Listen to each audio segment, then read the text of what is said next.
African land is at the epicenter of global and local pressures ranging from agricultural commercialization, infrastructure projects, expanded mining ventures, tourism, demographic changes, settlement changes and urban sprawl, conservation, not to mention speculative interests in land. So while we grapple at this conference with historical questions of reparation, powerful new forces are being brought to bear. The esteemed Emeritus Professor Issa Shivji last month argued at a conference at our university that Africa has seen 3 waves of dispossession and we are in the midst of the third. The first was the alienation of land through conquest and annexation in the colonial period, and in some parts of the continent there have been reversals as part of national liberation struggles and the early independence era. But state developmentalism through the post-colonial period also brought about a second wave of state-driven land dispossession. We are currently in the third wave. Rising large-scale land deals across much of our continent are raising once again the spectre of mass landlessness, dispossession, displacement, and inequality in access to land. New types of dispossession through the enclosure of the commons, commodification of natural resources like seed, and the production of new commodities in intangibles like carbon emission rights. The world is currently overshooting the 1.5 degrees target of the Paris Agreement, and this week the United Nations Environment Programme confirmed that we are on track for 2.8 degrees. In this context, Africa is poised to be the world's biggest emissions rights exporter in highly volatile carbon markets. So we see, along with historical pressures, new dynamics, geopolitical pressures on African land, financialization and the creation of new financial assets in land, a green economy and the green grabbing of natural resources, and a blue economy and the blue grabbing of marine resources. So let us acknowledge that Africa's natural resources are once again at the epicenter of global competition. While we debate reparation, history does not stand still. Dramatic changes are underway, and we ignore them at our peril. I'm very proud and happy to be chairing this important session with magnificent colleagues here. And first of all, I would like to call on Marianne Bassi-Olsen from Friends of the Earth Nigeria and representing the Alliance for Food Sovereignty in Africa. Marianne, if you can tell us about the Alliance for Food Sovereignty in Africa, what are AFSA members seeing across the countries where you work, and why was it that AFSA felt it was necessary to commission a study specifically to look at land use changes and the availability of land in Africa? Thanks, Marianne. Over to you. Thanks, Ruth. Good afternoon, friends, allies, and comrades. On behalf of the Alliance for Food Sovereignty in Africa, AFSA, that unites small-scale farmers, small-scale producers, hunter-gatherers, fisher folks, women, youths, CSOs, faith organizations. AFSA works across 50 countries in Africa, and we are committed to promoting food sovereignty and agroecology and resisting the industrialization of African food and farming system.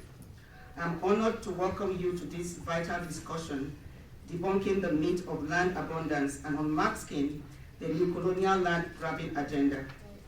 We gather here because a powerful and dangerous story about African land continues to dominate policy spaces.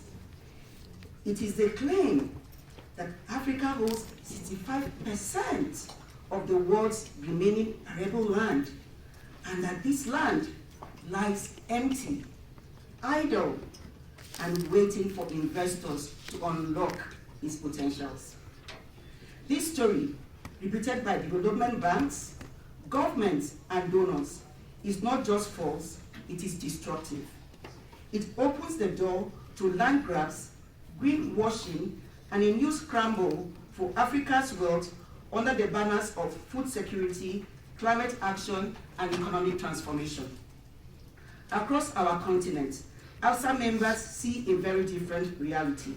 We see lands that are already full of life, culture, and knowledge.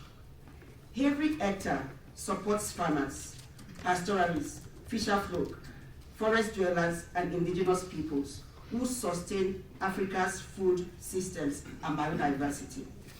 Yet, these communities are being displaced by industrial agriculture, mining, biofuel, plantations, and speculative carbon markets.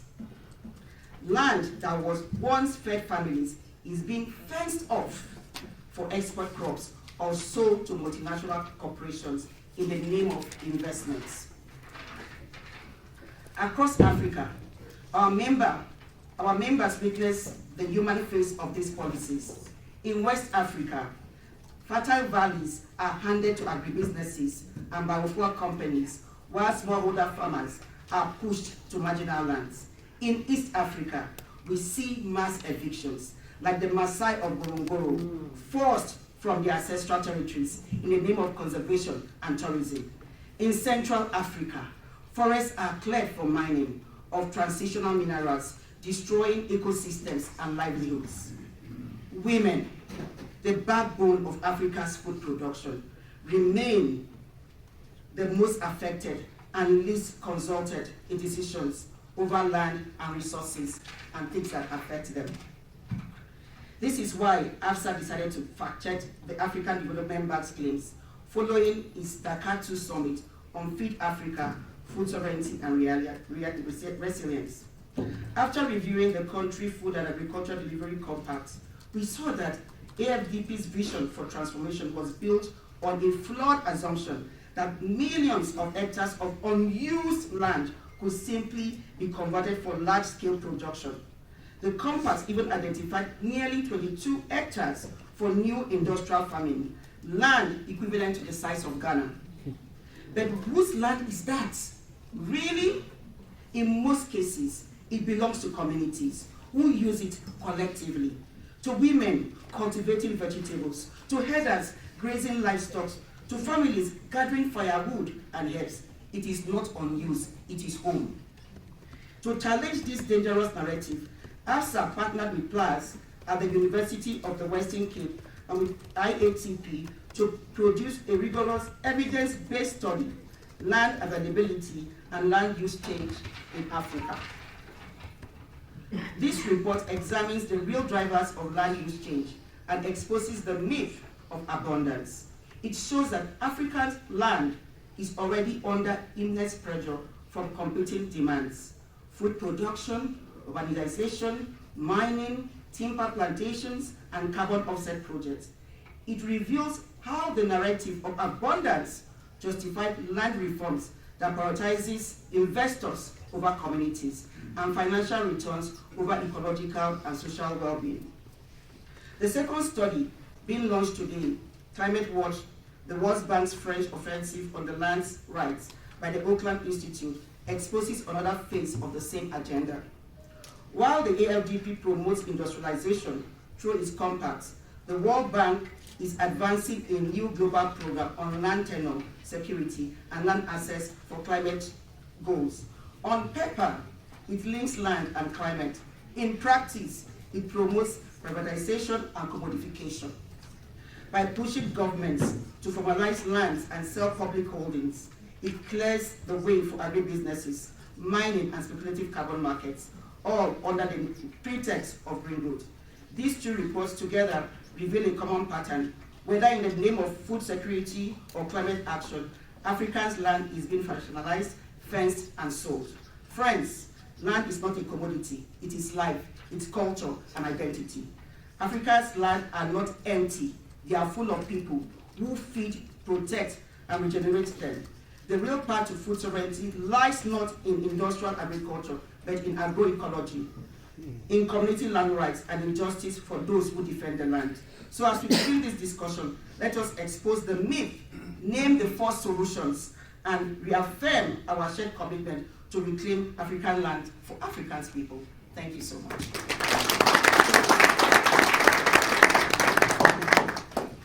Thank you, Marianne. And now I would like to introduce Dr. Charity Rusera of PLAAS at the University of the Western Cape, together with Dr. Pilan Zamchia, She was the co-author of the first report we will discuss today, land availability and land use changes in Africa. I'd like to call on Charity to present a summary of the findings, and particularly the outcomes of the investigation into the 5 assumptions that underpin the position advanced by the African Development Bank.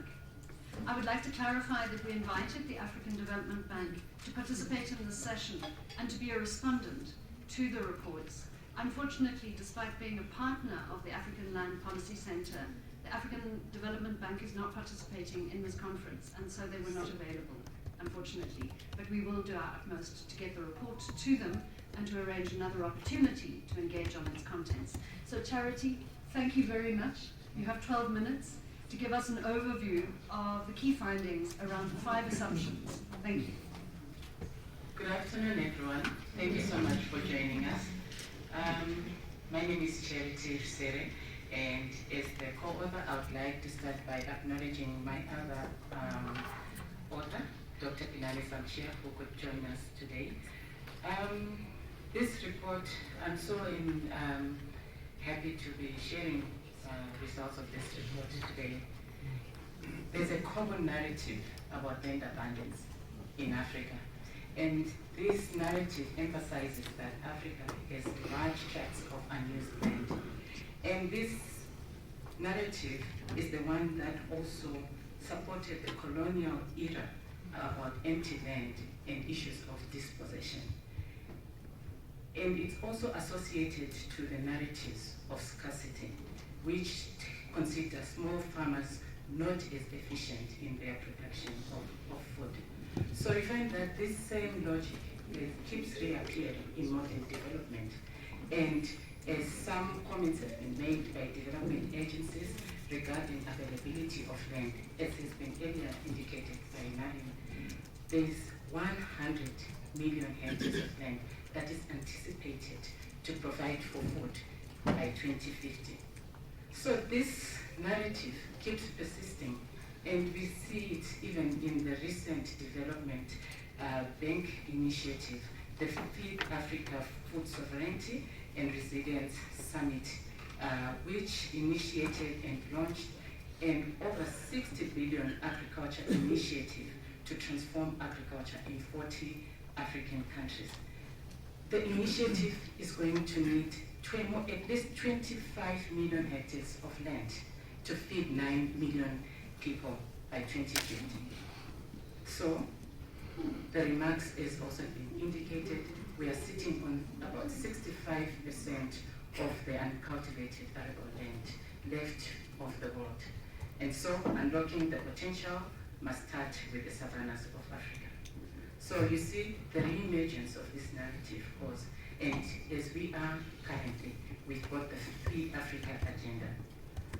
So I would like to emphasize that we are not saying that we are not debating to say no, this initiative is bad. It is a noble and well-intentioned, but we also question the definition of the term that is used to talk about unused land.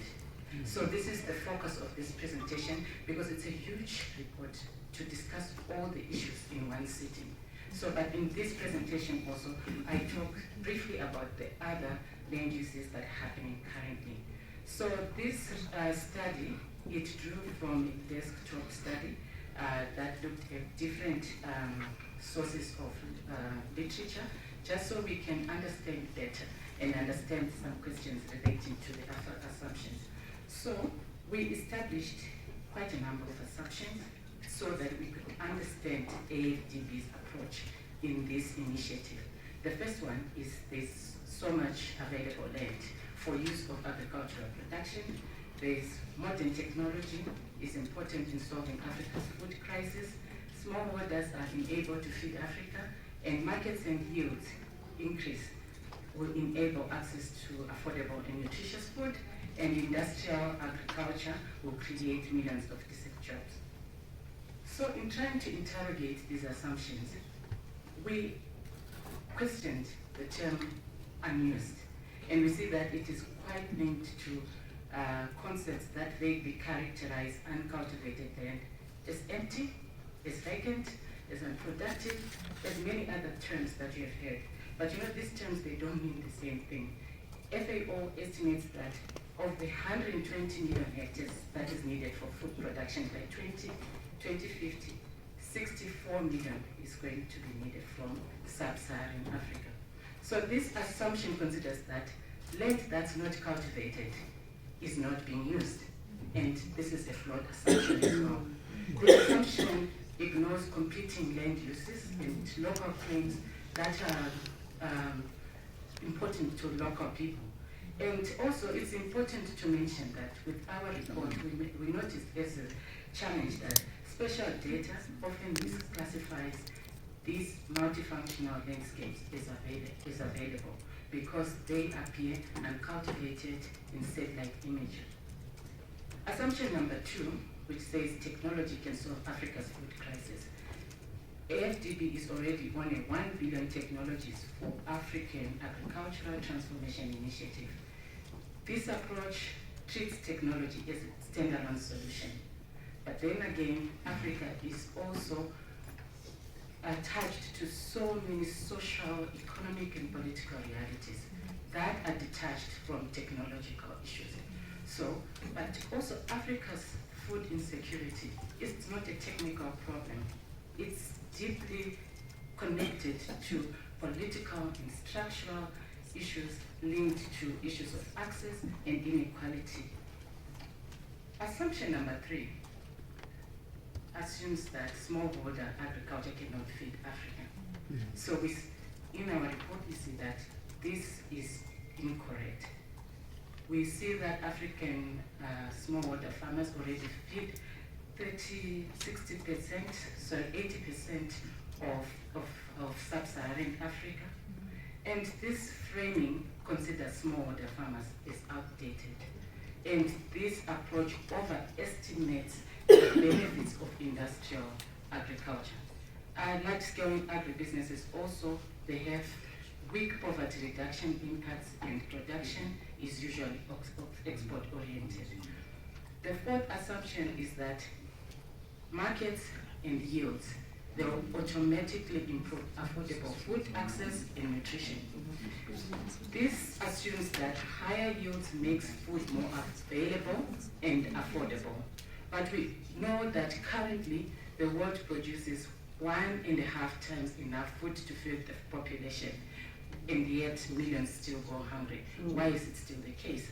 Africa's food insecurity is not about scarcity, but it's about distribution and access. And also the markets framing assumes that equal markets, access to markets and buying power, which is not the case in many African countries, which are highly unequal. So we find that higher yields and expanded markets is not equal to access and nutrition. So this framing ignores structural question of food access, which are also linked to political and socio-economic dynamics in Africa. The last assumption on industrial agriculture creating millions of jobs. The Feed Africa project estimates that it will create 80 million jobs by 10 years. This assumption ignores the fact that smallholder farming provides 60% of employment in sub-Saharan Africa, which also sustains livelihoods in contexts where non-farm sectors are weak and stagnant. Industrial agriculture, which is also highly mechanized, tends to reduce labor because it fails to absorb, and it leads to unemployment. And even if it does create unemployment, it's usually casual, seasonal, and in most cases exploitative. Industrialized countries also show there is high unemployment rate despite advanced agribusiness. So this report shows that beyond challenging these assumptions, the report shows much broader and pressing issues. Africa is experiencing a dramatic and accelerating squeeze on land due to competing demands. And this table, it shows the current use of land, just to get a sense of where we are now in terms of the land. But also, the second graph is the one that shows us from Yahaya a projection of land in different stages up to a phase 2081 to 2000. And it illustrates that urban land and cropland will increase by 2060, and also barren land and forest cover are projected to decline with risk of biodiversity.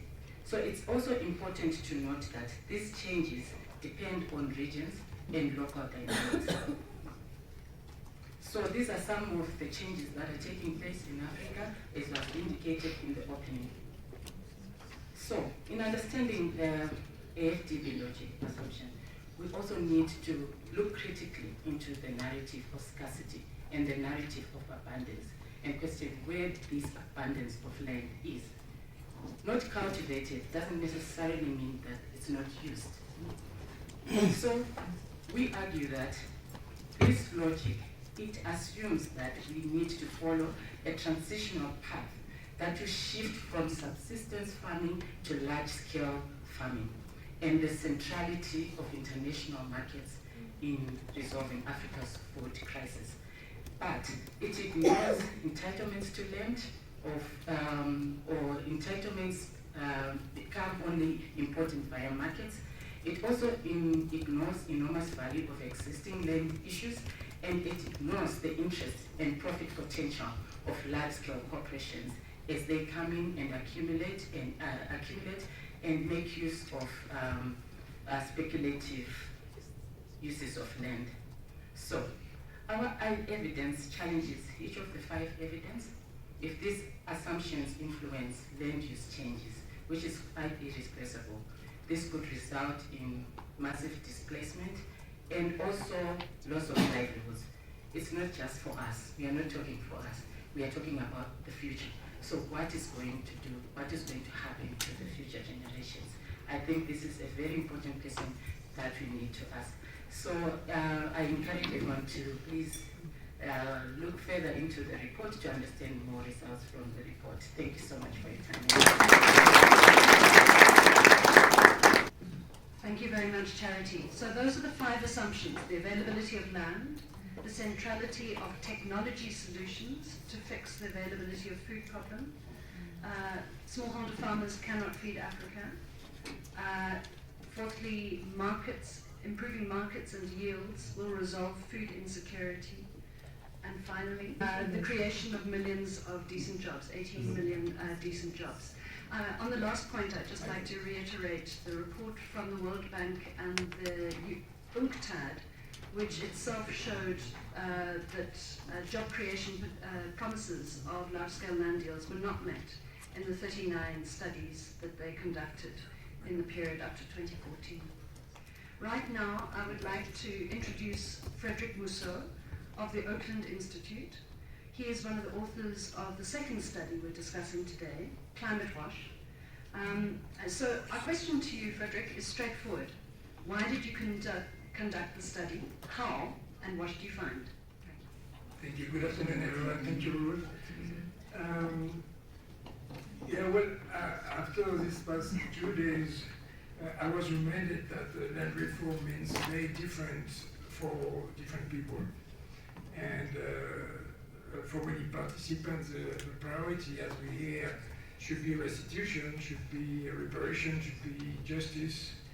And we heard about representatives from South Africa, from Zimbabwe, who are really talking about that, about returning the land to Africans.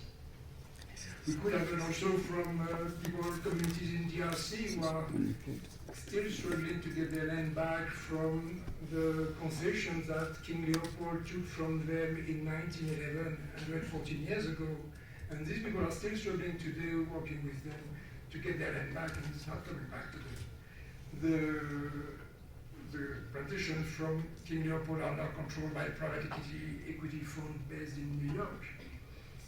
Same in Cameroon, communities are still claiming the land that is now occupied by the French oligarch Vincent Bolloré for oil palm plantations since the colonial times. So it's this land reform is very meaningful for many in Africa.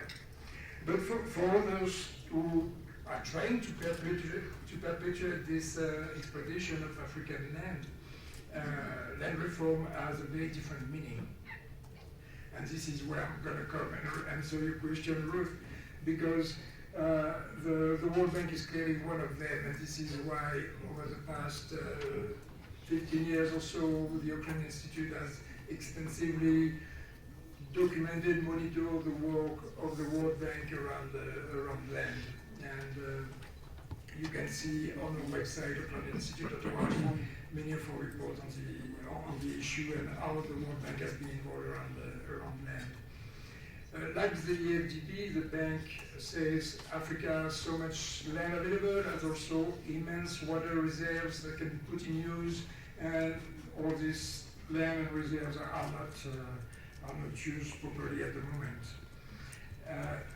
The bank has been historically a key driver of privatization of land on the continent, pushing for land titling certificates to create land markets on the continent, saying it was for development, which is after all the mandate of the World Bank, which is to bring development and end poverty and shared prosperity, as they say. But still for the bank, in their own world, Africa is the last frontier in global food and agricultural markets. So they really see Africa as a golden apple that is available for rich and profit.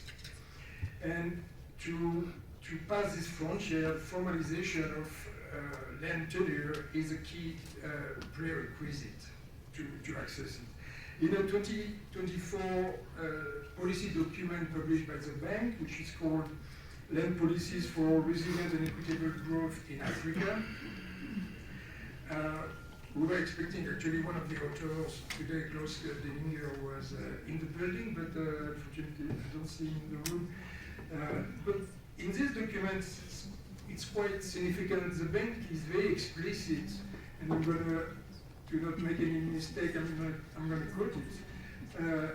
It says the problem for Africa is that past rural transformation strategies centered on large-scale agriculture, the transformation of small-scale into large-scale, have largely failed because of the difficulties to transfer land to investors. So basically, having informal communal land tenure public land is an issue for investors, and many of the land deals we've seen in the past 15 years or so have failed because communities have been resisting the takeover of their customary land. This is our land, you can't just lease it or sell it to these investors. So this might explain why the bank is now doubling down on formalizing land tenure across the continent, and this is why we publish this report, because it has now seen, it has not brought, after development and opening to large-scale investors, it has now brought the climate emergency as a pretext and an argument for it. Before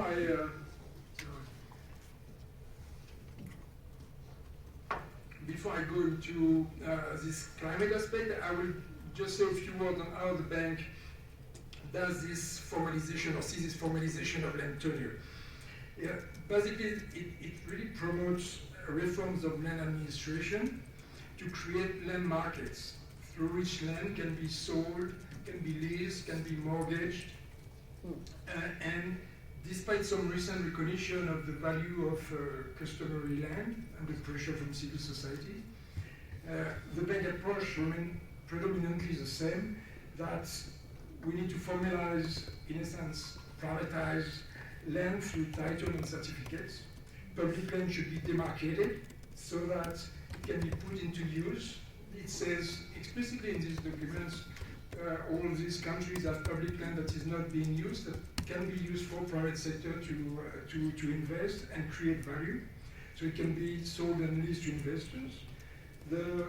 Some of the bank documents have been called for on governments to auction their land to the highest bidder, so that investors can come and they see equity in the fact that it is sold by auction, and investors or potential investors can compete fairly on the market to get this land. This commodification of land involves machinery, so requires a machinery which is cadasters, registers, digitalization, all kind of instruments that can sound good, and I've heard that many times in many countries on the continent that it's good progress if we can clean up. It is a mess. We have this all these papers on the shelves that are not really managed. So we need to do something to modernize our land tenure. But this is as you can understand from my presentation, it is in a way very insidious because it brings this commodification of land.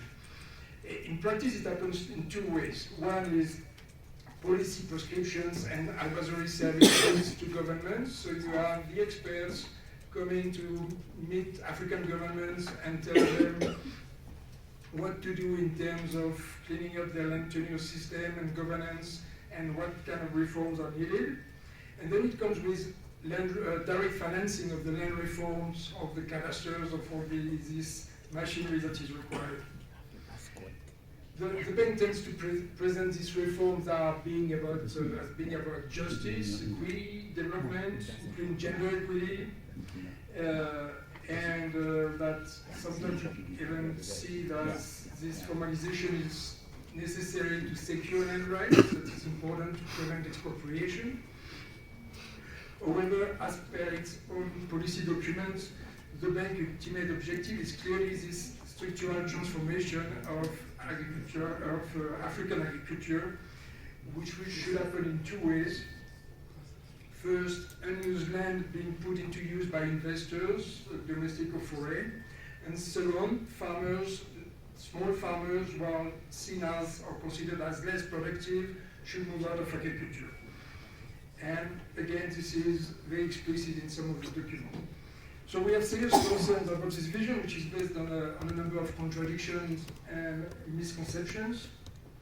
First one is, as we just heard from Charity, this concept of all unused land to be put into use is really highly questionable. Second is that informal land tenure is not an obstacle to increased productivity and agricultural investment, and actually with AFSA, the Oakland Institute, we work to put together dozens of case studies showing that agroecology within customary systems have been super successful at boosting yields and improving livelihoods and incomes for farmers.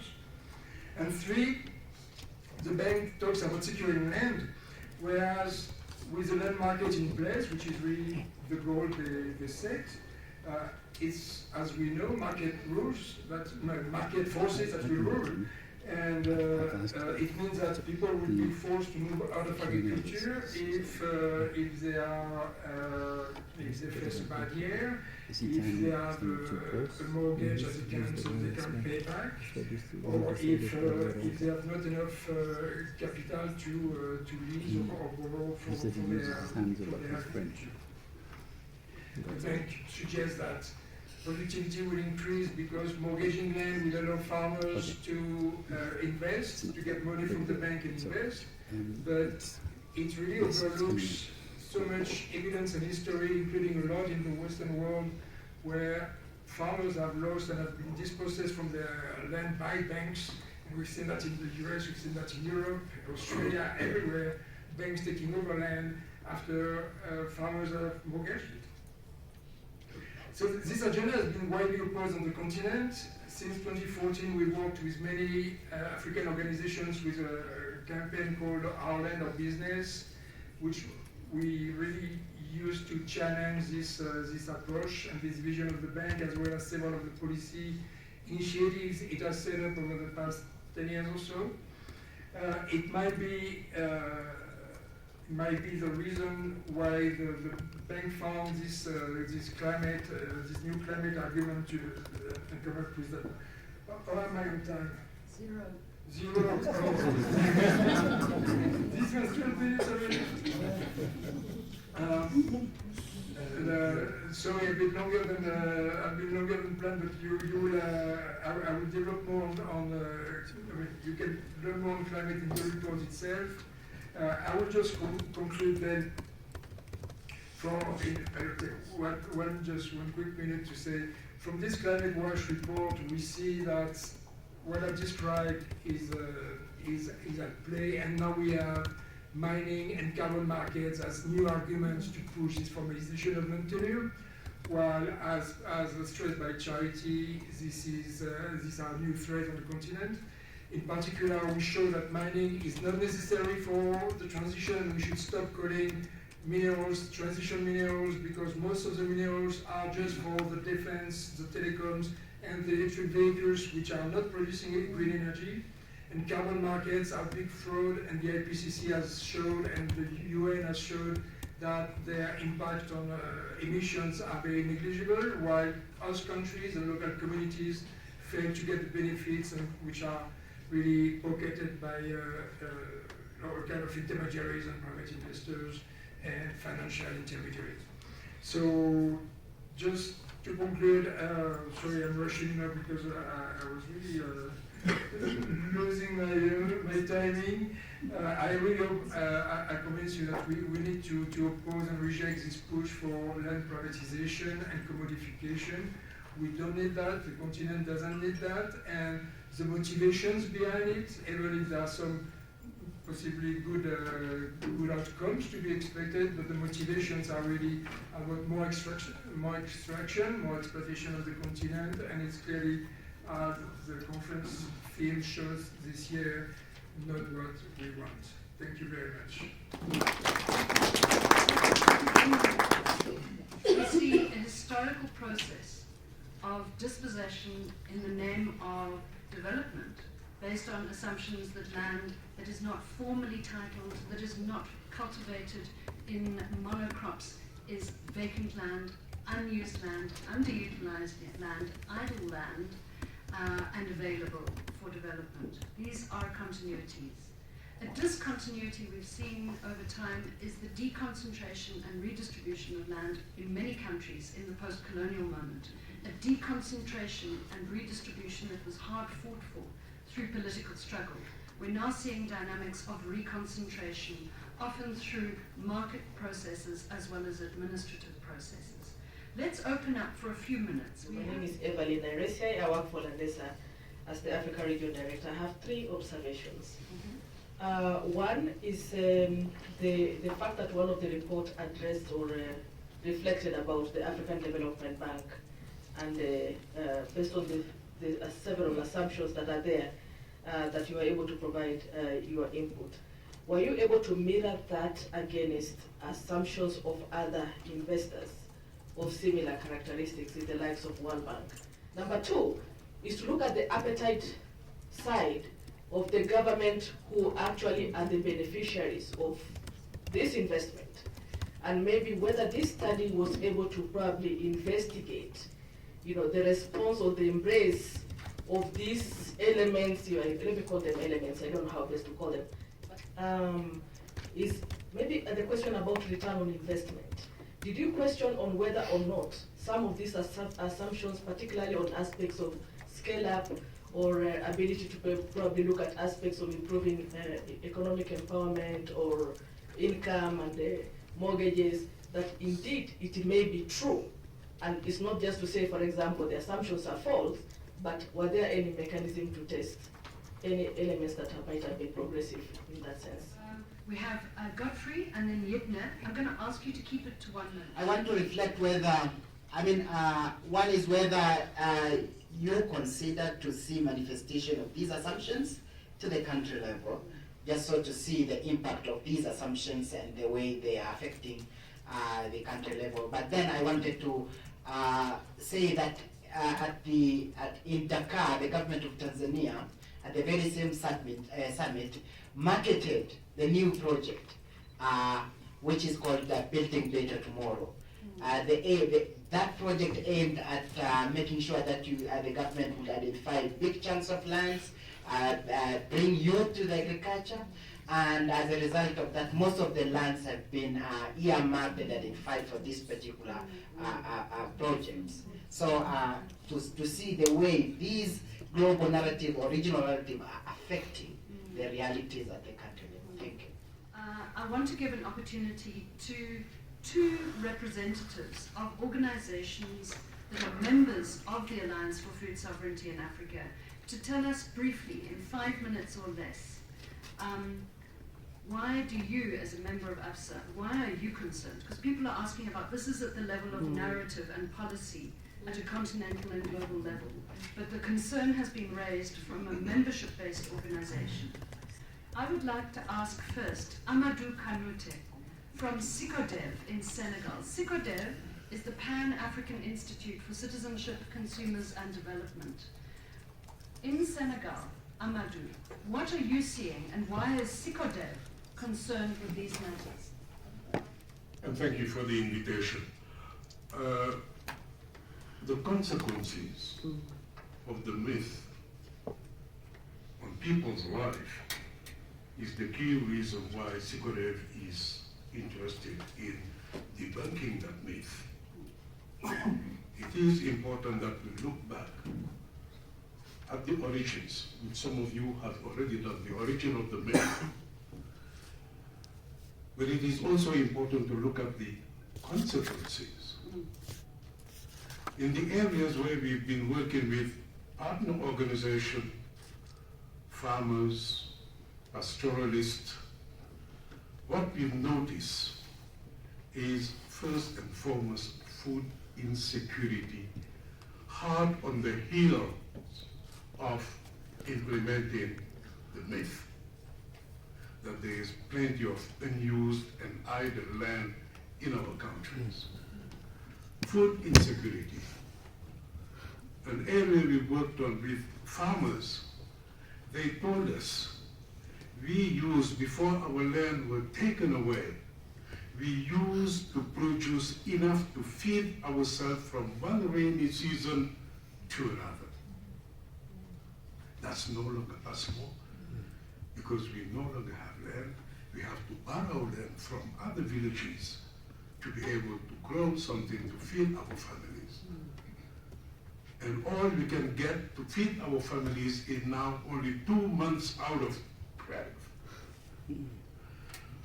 Nutrition insecurity is the second one. When we had focus group with the women, what they told us was, we used to grow some products on the grounds that were held by our husbands. And those were providing us with vitamins. They were providing us with all that we need, even to wean our children, pounding, getting the millet from the fields of our husband, pounding it to get the flour, to be able to use them to wean our children. We can't do it anymore because our husbands no longer have any land. Energy insecurity is the third thing that we noticed. In Africa, most of the cooking is done with biomass. Women could no longer access the biomass in the fields that were taken away from their husbands. What did they have to do? Send their girls, their children, 5-7 kilometers away from their villages, take them out of school to go and get cow dunks to be able to cook. Energy insecurity. Environmental degradation. The husband who no longer have any field have to go to some other villages to borrow a plot of land from their neighbors. Which part of the land do you think they would give them? The one that was supposed to rest and regenerate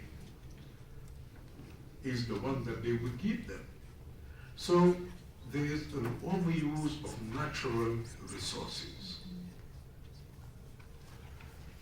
Another consequence is, of course, all the social conflicts that we've had in the northern part of Senegal, Ngit, where investors were called to come because there were idle land sitting there which they could use for biofuel.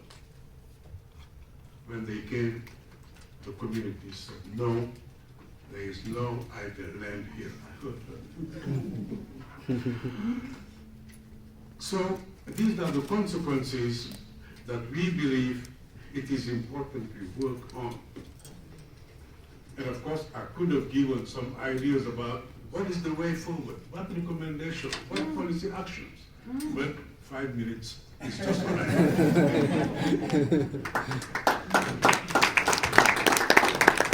Amadou, I think we're going to ask everyone that question, and I'm going to give back to you at the end to add. Okay.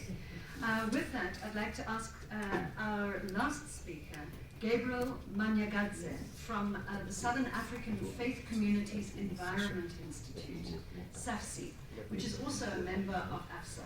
So, Gabriel, you're from Zimbabwe.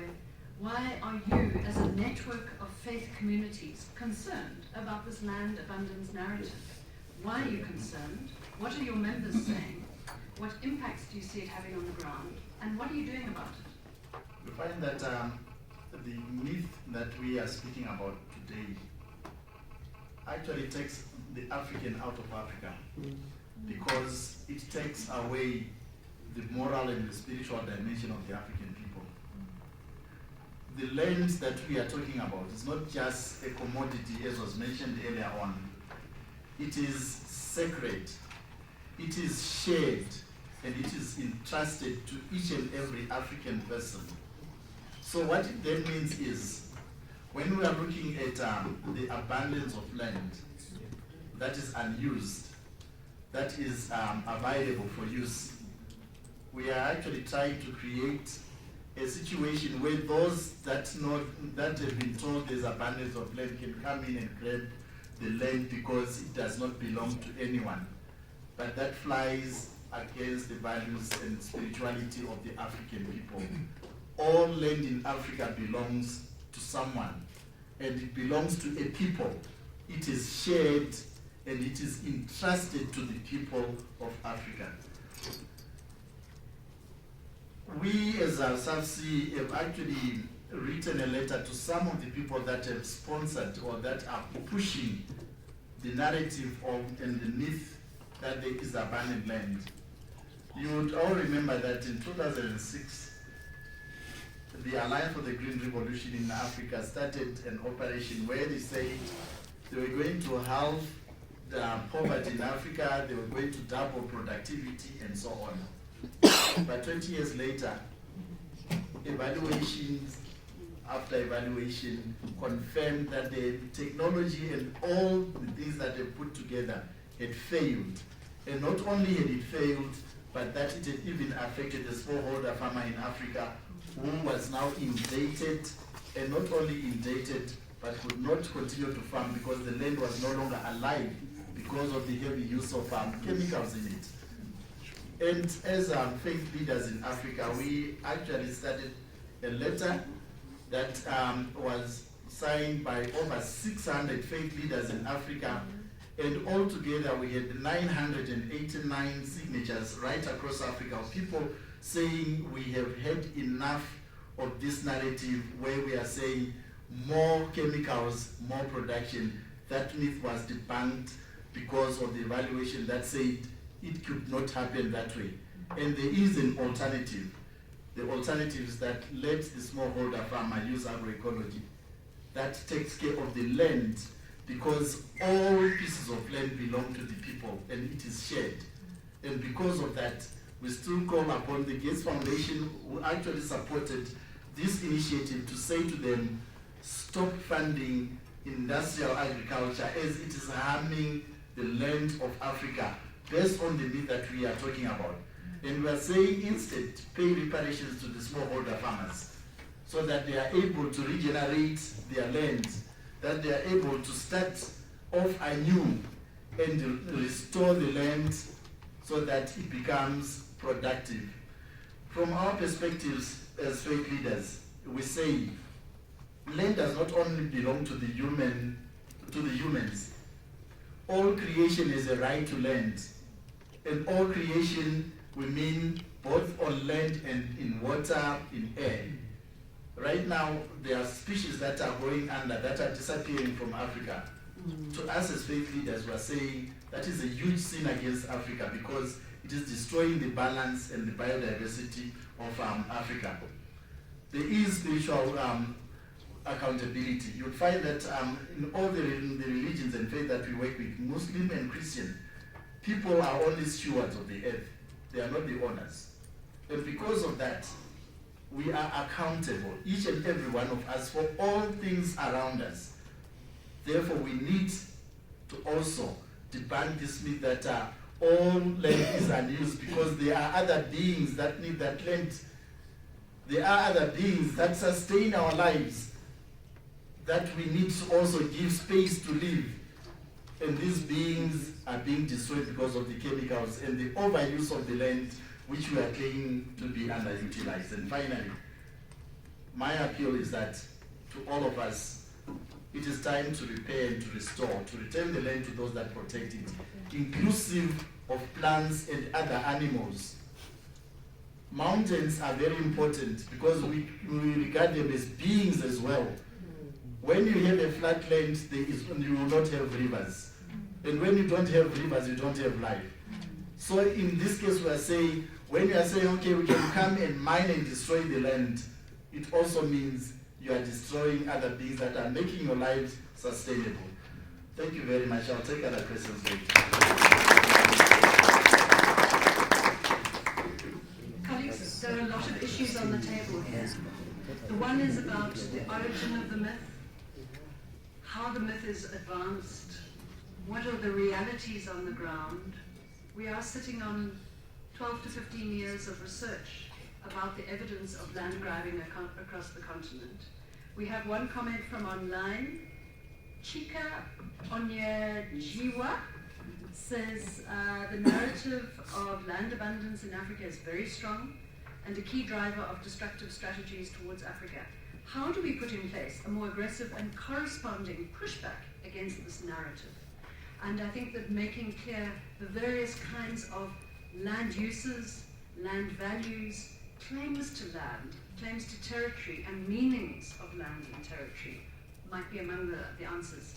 Colleagues, shall we take more questions? Are you able to take more notes, Frederick and Charity? Because we want to be as democratic as possible. So my question has to do with what alternative is there? Whether complementary alternative institutions at the continental level, or is it that we should focus on local level organizing against these tendencies? Thank you. And so my quick question both to Charity and to Federico is on, we're clearly seeing that a lot of those frameworks are pushing for commodifications of the commons. And so I'm asking, what would be a non-commodified framework for land governance in the context of customary land rights look like? Especially because we're now seeing a wind across the continent of formalization. Every country is now putting in place a framework to recognize and formalize tenure. And then to you, Federico, around the greenwashing report, carbon markets seem to be taking off like wildfire in the continent. Do we have a role in ensuring communities get fair benefits within the carbon markets, or should we set our hands off them? Thank you. My question is around assumption 3, and that small-scale farmers cannot feed Africa.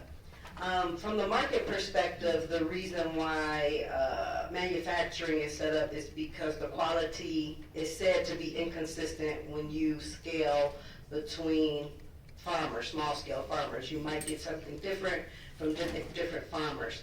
So my question is there a solution for keeping the farmers in place and having the ability to scale, or are we looking at just local systems as the strategy for feeding? Thank you. Yes, my name is Andre Amadi from Washington, D.C., African American. I have a very simple question. Who is in control of the seed market? It appears to be a little suspect to me. the availability of seeds for the small farmers, and who's in control of the seed market? Thank you very much. So my question is, from your research, how does the framing of climate solution, quote-unquote climate solution, enable or disguise land grabbing? Did we hear that correctly? How does the framing of climate solutions Enable or disguise land grabbing? disguised land grabbing? Thank you very much. And then John at the front. Dr. John. The kind of actions that could be taken, maybe country-specific actions, because we're talking about PLAAS. Like in Nigeria, for example, some of these laws is land has been nationalized, ownership of land. Then the constitution allows expropriation. Maybe if there is the government has interest, so there could be expropriation. So this call for action, there should be specificity, maybe in countries, the way we should go about it, Context. different levels. Thank you. First, Frederick, then Charity. Can you give us in 2 minutes as much of a response to the many points that have been raised as you can?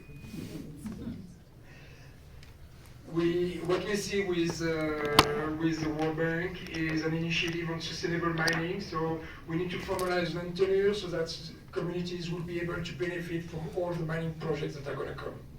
So it sounds good. It's like we're going to have our sustainable mining initiative, but at the end of the day, it's kind of accept as given that communities are going to accept land grabbing, this mining on their territories, even when we know all the devastation that mining causes, and also all over the continent, it is imposed on local communities who are displaced, who lose their water sources, their land, and so on. Same thing happened with carbon markets.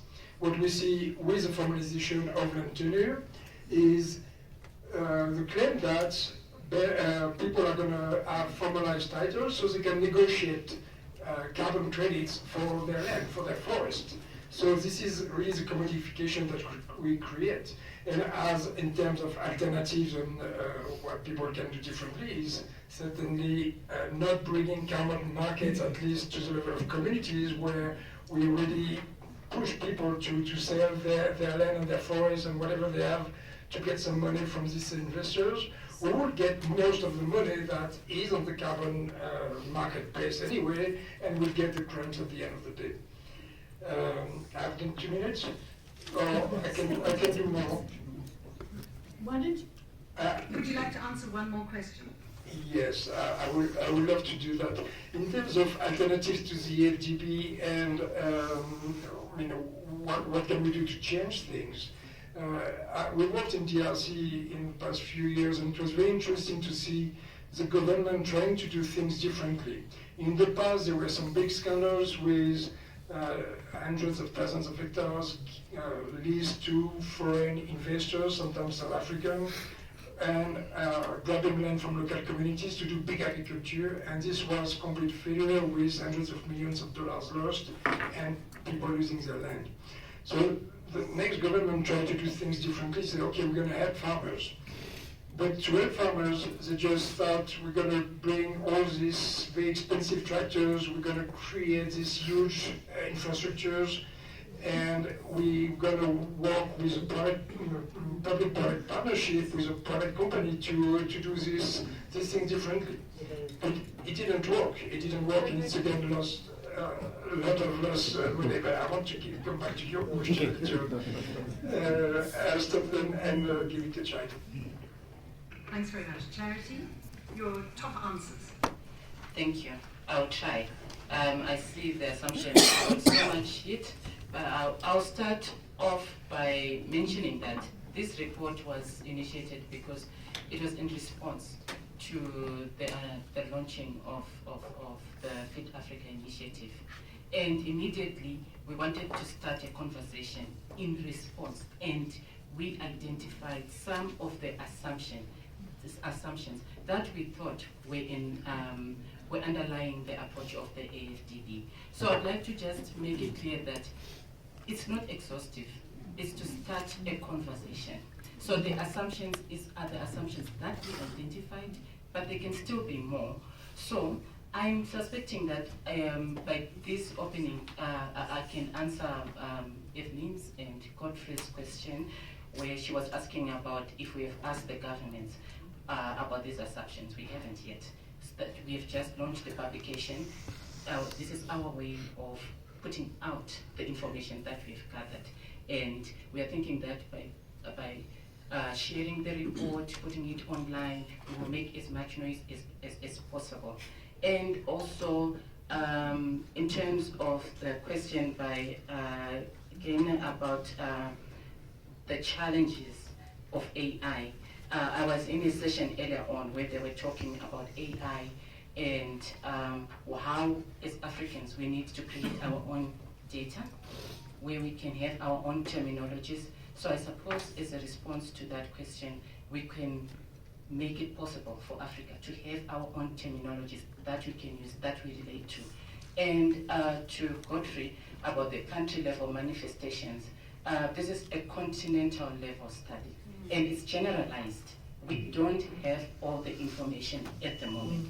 So we will need regional information because all the regions are not the same.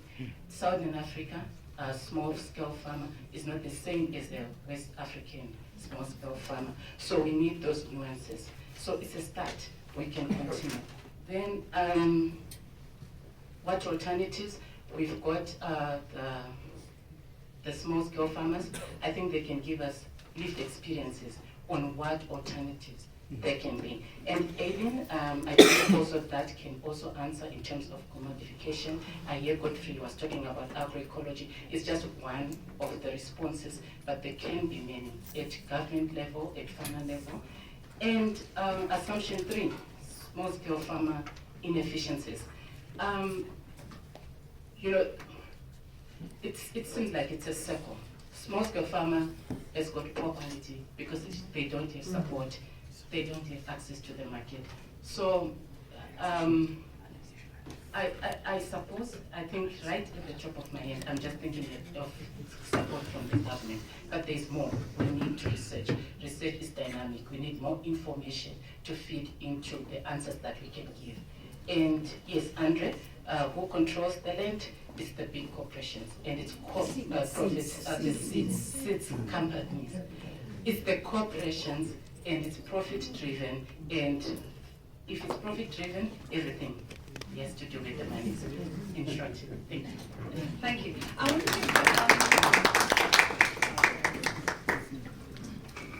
I'd like to give an opportunity for Mariam to answer specifically the smallholder farmer and the seed questions. Mariam, in my grandmother's voice, she would tell me, Mariam, it's a lie from the pit of hell that we farmers, that's my grandmother, cannot feed our country or Africa.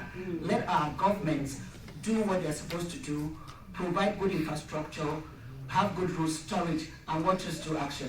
In my legal mind, FAO has said 70% of the food that is produced and eaten by people in this world is produced by small-scale farmers. So I hope you got to your answer.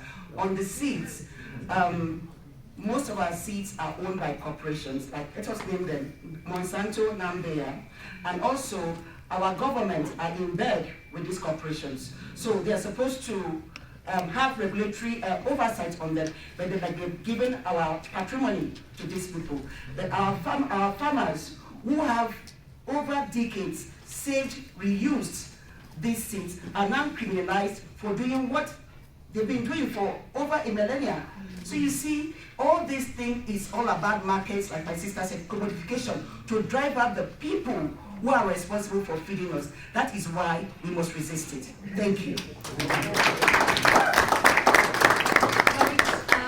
Before we end, I want to push us to identify what the next steps are.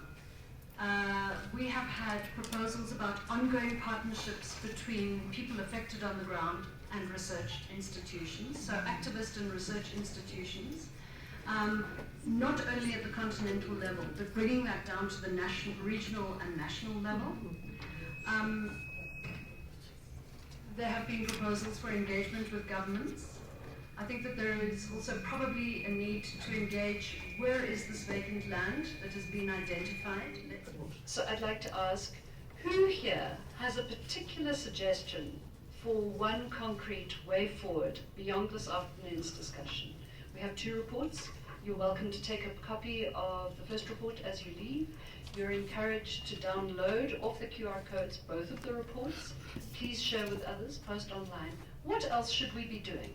Medias from PLAAS Association, and I think the suggestion I'm giving is that we take the discussion that we have here to the ground, to the grassroots, so that we can be able to raise awareness, but also be able to package the information that is in the research, because some of this information, we only leave it in the publications up there, so that the people on ground, especially the women can be able to understand some of these technicalities, and then they can be able to advocate and protect their land. Thank you. Thanks very much. I feel like we need something that is going to be open. I'm not sure how, but I trust that we're collaborating already. We need to collect more information on the ground, because then we have something to counter this narrative. And I think we can do it because we are already doing it, but we have disjointed bits of information. Thanks. Thank you. James? Perhaps, in my view, I think a forum such as this with key government leaders, maybe the AU can help facilitate this process so that this report can reach to our leaders in Africa directly. Thank you very much, James. We are in a conference where the African Development Bank is a partner of, used to be a partner. We are also in a conference where a World Bank presence is here. I think that a request to convene the different parties of concern is very important, so that the documents do not land as just, you know, this is research, these are assumptions, and the evidence is not really what is very significant in terms of the development drive. So I think a conversation and a platform needs to happen at this level. Thank you. There are conveners. I think one, if you look at the current framework, could also be a very rich space to be able to speak to those who need to listen. And I think there have been quite some progressive discussion in that space already about agroecology. And I think we may need to tie that with already some of the progressive, instead of, you know, like scratching the surface in a more new way or something. So I think we can patch and see how to add value, but I agree, we need to really speak to those who really need to hear this and add more evidence, just to ensure that we have robust evidence behind what we are saying, behind the assumptions. Thank you very much. I just want to say the myth is not driven by data, if we are to go by that. Because I'll give an example of Zimbabwe. In 1996, you find that 70% of the maize grown in Zimbabwe was actually produced by the smallholder farmer from the rural areas who had no government support at all. And they managed to actually get to 70%. And also, in terms of the issue of around the carbon markets, I think when we look at the carbon markets, we also need to unmask the system of the carbon markets. How much are people getting? Those people who are supposed to be the custodians of the forests, how much are they being given? Is it worthy the commodification? Or rather to help for the people to make use of the forests and do the best that they can? All land belongs to the Almighty, and therefore everyone, every living being has a right to that land. Thank you. I do think, and it's our experience, that we can influence the banks and we can influence governments. Many of the African governments think of the good way, the Western way, which is modern, which is productive, and so on, come from California, where there's so much homelessness, hunger, people sleeping in the street. Don't believe that, and we need decision makers here on the continent to learn from what we are doing. I don't think we need much more data because we have so much data and knowledge already, but it's really more about advocating and showing there's a different way, which is based on the continent, from the farmers, from the people of Africa, and don't look elsewhere because elsewhere comes greed and pollution and the devastation that has been caused elsewhere. Thank you. Thank you. The last thoughts are, we can build on the data that we've got, and if we need more evidence, we can collect more data. Thank you. Thank you. I'd like to say that from our side, we've heard very concretely, continue the academic activist partnerships around evidence, take it to the national level, democratize this research into more accessible formats for different audiences, convene the powerful institutions that are here, and these are points that we can take forward in tomorrow's discussion towards the call for action.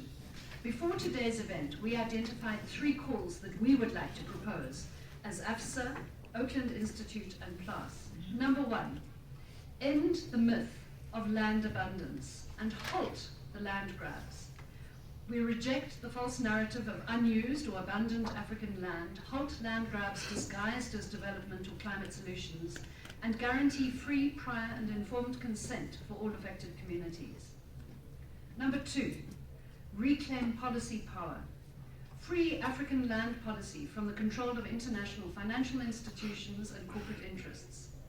Land governance must serve people, not profit, protecting communal tenure, women's land rights, and ecological integrity.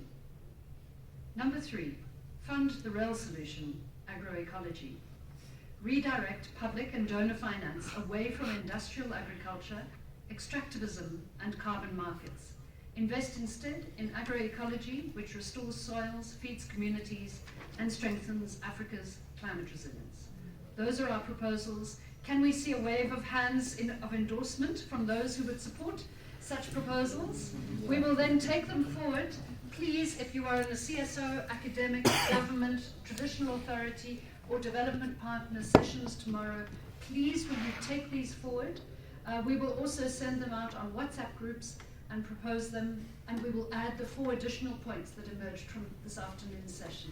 I would like to thank again very much our partners, Amadou, Gabriel, Marianne, also Charles and Michael, who've been essential in this, as well as IATP, the Oakland Institute, including Frederick and his colleagues, Charity Rusera and Pilani Zamchia, and our other colleagues from PLAAS, Muniva, and others. Thank you everybody for your participation in this.